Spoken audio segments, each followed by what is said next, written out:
Bidouilleur, bidouilleuse, salut! J'ai ici une machine à glaçons qui est intégrée normalement dans un réfrigérateur Samsung qu'on possède à la maison. Alors ça, c'était la boîte de la pièce de rechange. Ça a été réparé sous garantie. C'est une machine qui est effectivement intégrée à l'intérieur du réfrigérateur et qui fabrique des glaçons à volonté et tombe dans un bac et du bac, il y a une chute à l'extérieur pour récupérer de l'eau et des glaçons. C'est un gros problème avec Samsung. Ils ont même eu des recours collectifs, des actions en justice contre eux à cause de cette fameuse machine à glaçons qu'ils ont gardée, perpétuée depuis plusieurs années et qui, pour quelques raisons que j'ignore, tombe en panne. Alors ça, c'est l'unité que le réparateur m'a laissée. C'est l'unité qui est tombée en panne. Alors je me suis dit, il y a quand même plusieurs fils. En fait, si on les compte, il y en a 14 sur le connecteur. Alors je me suis dit que peut-être ça pourrait être intéressant d'en faire une dissection de cette machine. On va d'abord analyser l'extérieur pour voir si on peut deviner quels sont ces 14 fils. Et ensuite, on va démonter et essayer de voir à l'intérieur. Alors, je m'installe mieux et on commence. Alors, voici l'unité en question. C'est fait d'ABS et visiblement, la partie foncée ici, c'est froid, donc c'est certainement de l'aluminium. C'est un moulage d'aluminium ici. Mais tout ce qui est blanc, c'est en ABS. On va regarder la vignette en débutant. On voit que c'est écrit ici MT 13 DC 13.2 volts, 13.2 V. Donc, je présume que c'est MT pour moteur ou quelque chose du genre, 13,2 volts. Et il y a aussi HA AC 120 volts, 120 watts. Ça semble être ça en tout cas, 120 W, 120 watts, 2 EA, ça je ne sais pas c'est quoi, est-ce que c'est 2 ampères, je ne sais trop. Mais 120 volts, 120 watts, ça ne serait pas 2 ampères normalement. Donc, est-ce que HA, ça serait un heating element, donc un élément chauffant? Je ne sais trop. On peut présumer que cette machine a un cycle de déglaçage intégré, parce que si jamais il se forme une glace ferme, c'est foutu à moins qu'on dégèle tout le réfrigérateur. Peut-être qu'il y a un cycle de déglaçage intégré, on va voir. Donc ça présupposerait un élément chauffant ou quelque chose du genre. Petite précision à l'intention des Européens. Quand on parle de glaçons au Québec, on parle tout simplement de cubes de glace ou de glace. Pour nous, c'est ça de la glace. C'est aussi la surface sur laquelle les joueurs de hockey patinent et c'est aussi la surface sur laquelle on perd pied. Pour ce qui est de glaçons, c'est plutôt ces pics de glace qui se forment sur les bordures de toit après un épisode de dégel et de regel. Et ce que vous appelez une glace, vous, comme glace à la vanille, pour nous, c'est un cornet de crème glacée. Alors dans cette vidéo, j'utilise parfois le mot glace, je parle bien sûr de glaçons. Comme c'est le cas d'ailleurs avec le réfrigérateur en tant que tel, il y a des systèmes de dégivrage qu'ils appellent, là, qui sont intégrés. Donc voilà. L'unité est insérée, je ne sais pas dans quel sens vous le mettre, là, mais ça c'est le haut et ça c'est le bas.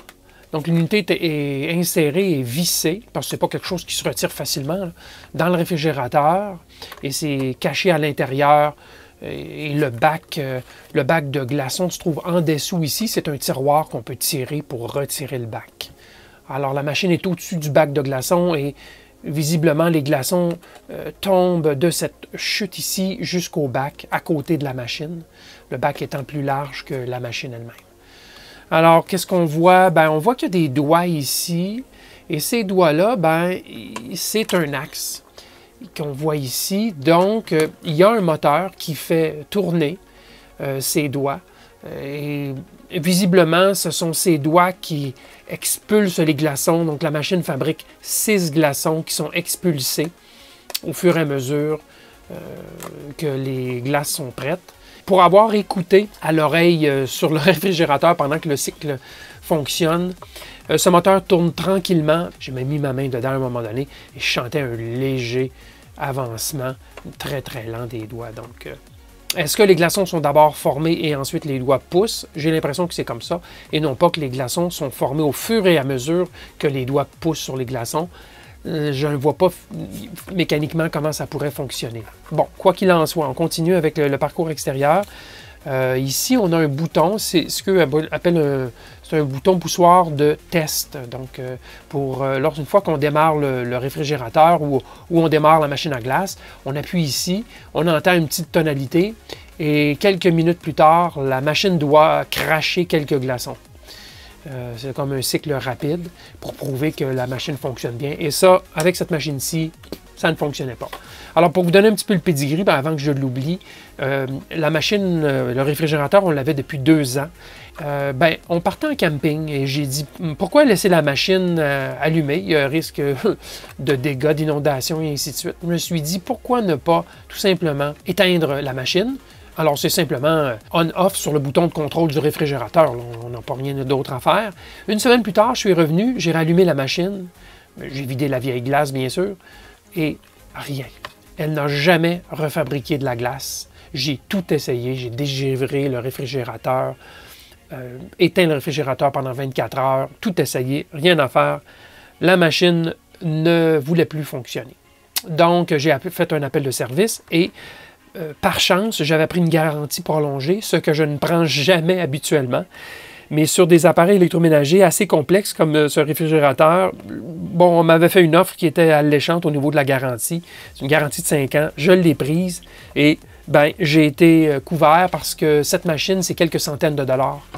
Et je suis rentré dans mon argent pour la garantie avec le remplacement de cette machine. Alors oui, le réparateur de la compagnie est venu. Il a posé quelques questions, il a regardé à l'intérieur, il a bien vu qu'il n'y avait pas de glace, de figé ou quoi que ce soit qui empêcherait la machine de fonctionner. Je lui ai expliqué que j'avais fait. Vraiment, j'avais éteint le réfrigérateur dégivré au séchoir à cheveux, dégivré naturellement, et ainsi de suite, et rien à faire. Alors, il n'a pas fait ni un ni deux. Il a commandé la nouvelle pièce et une semaine plus tard, il est venu l'installer. Ça se remplace en quelques minutes. Hein. C'est pas trop difficile. Alors voilà, ça c'est ce qu'on voit de l'extérieur. Donc ça c'est la face qu'on voit à l'avant. C'est tout ce qu'on voit. Le câble est caché même, connectorisé avec 14 fils. Il y en a d'un calibre plus gros. Alors c'est fort probablement le fameux 120 volts. Alors il y a le fil ici là, qui semble être gris, rose et un vert qui est certainement la mise à la terre. Ceux-là sont d'un plus fort calibre. Les autres sont d'un plus petit calibre, beaucoup de petits fils. S'il y a un moteur pas à pas à l'intérieur qui fait tourner les doigts, bien forcément, s'il n'y a pas de contrôleur de moteur à l'intérieur, si tout est centralisé sur la carte mère du réfrigérateur qui est à l'arrière du réfrigérateur dans le bas, s'il n'y a pas d'intelligence là-dedans, ce que je ne sais pas, c'est pour ça que je veux l'ouvrir, ben forcément, on va amener les fils de moteur individuels ici. Et si c'est un moteur pas à pas, on pourrait se retrouver avec potentiellement 5 fils. Juste pour le moteur. Donc, est-ce qu'il y a aussi des détecteurs quelconques? Je ne sais trop. Je le démonte. Je n'ai pas l'intention de le garder puisqu'il a failli, mais bon, qui sait? Peut-être que je vais garder les pièces quand même. Si la garantie est échue, peut-être que je pourrais y trouver quelque chose. Alors, il y a d'autres choses qu'on peut mentionner avant d'aller fouiller à l'intérieur ici, qui semble être l'endroit où tout se passe. C'est qu'il y a la partie réfrigérante de ce modèle, bien, ça vient du réfrigérateur lui-même. Il y a un serpentin en U, tout simplement, qui vient ici, part du fond du réfrigérateur et pénètre ici, et vient dans le bas, sous la machine, à l'intérieur, vient ici, passer dans cette partie-là, aluminium, donc vraiment pour le transfert de la chaleur, là, et retourne. Donc ça, c'est la partie réfrigération. Il n'y a pas de réfrigération intégrée à cette unité. Ça vient du réfrigérateur. Et lorsque la machine est enlevée, bien, il repousse l'élément, le serpentin, il l'abaisse pour pouvoir retirer la machine. Il insère la nouvelle, il repousse le serpentin et il referme cette partie ici. Et il y a des butées ici là, qui viennent appuyer sur le serpentin pour s'assurer qu'il est bien poussé contre la partie métallique ici, pour que, bon, bien sûr, l'élément absorbe la chaleur, donc que la réfrigération ou la congélation se fasse bien. Alors ça, c'est la partie réfrigération. Maintenant, je note ici qu'il y a un autre qui s'apparente à un serpentin, là, qui part de la boîte intérieure, et on va bien voir ce que c'est, et qui passe ici, et qui fait l'aller-retour. Alors, ça me ça me chicote. Et comme on a vu qu'il y avait un 120 volts, 120 watts, moi, je pense que c'est l'élément chauffant pour faire le déglaçage de la machine à glaçons. À mon avis, c'est l'élément chauffant. Je doute fort que ce soit, par exemple, un serpentin passif qui permettrait de transférer la chaleur plus uniformément, donc pour que le refroidissement, le gel se fasse mieux. Bon, c'est une possibilité, c'est peut-être cela. C'est peut-être une histoire de réfrigération passive. Je ne sais trop, mais on va le regarder tout de suite à l'intérieur. Donc ça, c'est la partie, là, vous voyez, c'est métallique ici aussi. Donc la partie sandwich qui vient coincer le serpentin. Eh bien, les glaçons se font juste au-dessus, dans la même partie métallique. Ah oui, il y a une autre chose que je n'ai pas mentionnée, c'est l'arrivée d'eau qui se fait ici dans le plafond du réfrigérateur, puisque cette unité est collée à l'intérieur dans le plafond. Il y a un petit tube qui vient injecter de l'eau, ici, tout simplement. Et bien sûr, comme dans ce modèle, il n'y a pas de flotte ou quoi que ce soit là, qui vient couper l'arrivée d'eau. Peut-être qu'il y en a une, on va voir en ouvrant, mais il y a un trop-plein ici. Je crois que c'est bien ici, où l'eau va vraiment, une fois que la zone là, de remplissage pour les glaçons est remplie, l'excédent va couler ici, tomber dans la récupération juste ici et s'en aller dans le bac d'évaporation d'eau sous le réfrigérateur là, pour l'eau condensée là, qui se ramasse. Donc, l'eau se remplit jusqu'à un certain point, mais l'excédent coule ici. Et lorsque je dégelais avec le séchoir à cheveux, j'étais en mesure de voir que l'eau coulait ici, dégouttait dans le drain, le petit tuyau de drain. Donc, le système de récupération d'eau fonctionne pour évidemment que rien ne coule dans le réfrigérateur. Alors, j'enlève quelques vis additionnelles et on regarde un petit peu plus en détail. Alors, c'est bien ce que je croyais. Il y a 6 bacs individuels pour 6 glaçons. Et ces doigts, je ne sais pas si on peut appeler ça une tarière ou je ne sais trop, là, ce système pousse sur les glaçons au fur et à mesure pour les ressortir. Alors, l'eau est injectée, atteint le trop-plein, visiblement, et c'est laissé en position quelques minutes, le temps que les glaçons gèlent. Par la suite, la machine doucement appuie sur les glaçons pour les expulser. Il y a une fente ici que je viens de découvrir. Ça semble être une fenêtre d'observation du niveau de l'eau. En tout cas, c'est un petit peu particulier. Je ne sais trop ce que c'est. On va pouvoir le voir lorsqu'on va démonter le boîtier ici. Mais est-ce qu'il y a détection du niveau d'eau pour éteindre l'arrivée d'eau de la valve lorsque les glaçons sont pleins? Très possible. Peut-être que la distribution d'eau se fait doucement et lorsqu'on atteint un certain niveau, cloc, la valve s'éteint. Oui, à mon avis, c'est la détection du niveau d'eau. Et le trop-plein, c'est juste un au cas où, bien sûr. Je crois qu'on a tout dit ce qu'on pouvait dire sur cette partie. Il ne reste plus qu'à ouvrir ici là, le boîtier de contrôle. Quelques vis et on y sera.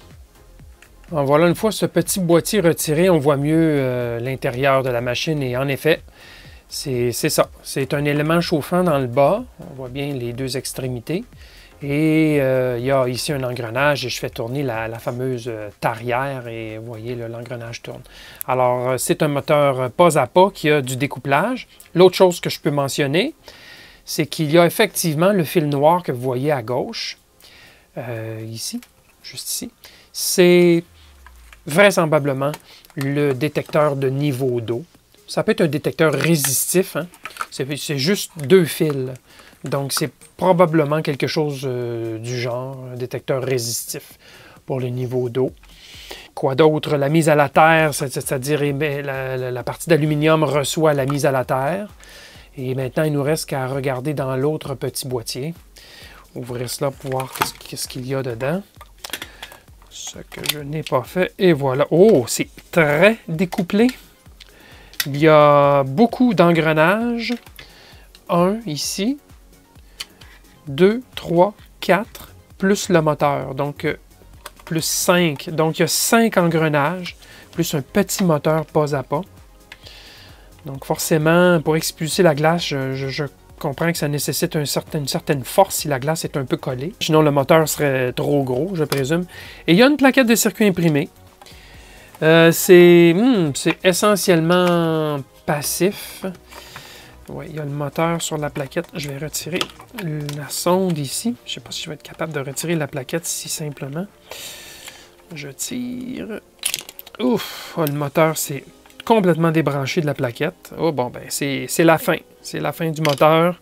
Les fils se sont débranchés complètement. Je ne sais pas si vous les voyez, là. Des petits fils de cuivre. Il y a un circuit intégré à l'arrière. Je vois rien pourtant qui retient la plaquette. Je ne sais trop pourquoi elle est difficile à retirer. Voilà. OK. Alors, qu'est-ce que c'est qu'il y a là-dessus? On va s'approcher encore plus près. Ah, ben les choses se précisent. Alors, qu'est-ce que je vois là-dessus? Ben, tout seigneur, tout honneur, il y a un circuit intégré, le TB6674 de Toshiba, qui est un pont en H essentiellement. C'est une puce pour interfacer directement un moteur pas à pas. Alors ça, c'est la bonne façon de faire définitivement, plutôt que de construire avec des transistors. Ils ont utilisé cette puce. Qu'est-ce qu'on voit aussi de particulier? On voit ici, c'est marqué Hall IC. C'est un capteur effet Hall. On devine qu'il y a une certaine forme de captation de position qui était faite avec ce capteur ici. Et cette plaquette est insérée au fond du boîtier. Et dans le fond du boîtier, qu'est-ce qu'il y avait à l'extérieur? Il y avait le fameux gros engrenage qui faisait tourner la tarière pour expulser la glace. Et sur cet engrenage, il y a un aimant, juste ici. Alors la machine détectait lorsque les glaçons avaient été expulsés complètement, la tarière revenait dans une position et donc la machine, si vous voulez, le contrôleur du réfrigérateur stoppait l'expulsion de la glace pour se préparer pour un autre cycle de production de glaçons. Donc, il n'y avait pas d'intelligence dans cette machine à glaçons. Elle est donc contrôlée par la carte mère principale du réfrigérateur. Mais il y avait quand même passablement de sondes à effet Hall. Ensuite, détection de plénitude, si je peux dire, du bac à glace par infrarouge. Ensuite, il y avait aussi détection du niveau d'eau par cette espèce de ligne là, que je vous ai mentionné ici, située dans le fond. Et donc, finalement, contrôle du moteur pas à pas. Ça, je l'ai mentionné. Et bon, il y avait le 120 volts pour l'élément chauffant, juste ici, pour le cycle de déglaçage. J'ai creusé encore plus profondément avant de terminer cette vidéo. Et j'ai trouvé quoi? Sur l'élément chauffant, il y avait en série, avec les deux fils, des fusibles thermiques. Ceux-ci sont de 102 degrés Celsius. Alors voilà. Et ils sont en série, un sur chacun des deux fils, de sorte que si jamais il y en a un qui flanche, ben, l'autre sera là. Donc, s'il y a surchauffe, lorsqu'on juge que la température donc est assez élevée, ben, ce fusible thermique va interrompre le passage du courant. Est-ce que c'est simplement une protection ou c'est la façon de vraiment, comme un thermostat, d'opérer l'élément chauffant pour faire le déglaçage? Je ne sais trop, mais en tout cas, il y a ça. La deuxième chose, le fameux détecteur du niveau d'eau à l'intérieur du bac à glaçons, c'est en fait... Ça semble être un thermocouple, tout simplement. Un thermocouple ou une sonde résistive de température. Alors, j'ai mis le multimètre sur les contacts et c'est une sonde résistive de 10 kOhm, comme c'est souvent le cas. Et en mettant mes doigts dessus, ça varie beaucoup la résistance. Là, je la vois sur l'ohmètre. Alors, je présume que lorsque l'eau monte et atteint la sonde, le contrôleur voit soudainement un changement de température. Dans ce cas-ci, ça sera vraisemblablement une élévation de température puisque on se trouve à faire du gel ici. Alors, c'est comme ça que l'unité détecte le niveau d'eau. Avec un peu de recul, je crois que cette sonde sert plutôt à détecter lorsque les glaçons sont vraiment figés et prêts à être expulsés. Donc, ça fait pas mal le tour de la situation. Un peu plus complexe que je l'aurais cru, dans le sens où, vraiment, j'aurais pensé que le moteur est branché presque directement sur la tarière. Non, il y avait beaucoup de découplage avec une série d'engrenages. Mais ceci dit, j'avais deviné l'élément chauffant pour le déglaçage. Donc voilà, ça fait le tour. Je suis très heureux d'avoir fouillé à l'intérieur de cette machine pour voir le niveau de complexité. J'espère que vous avez apprécié, vous aussi, cette vidéo. Je vous dis merci et à la prochaine.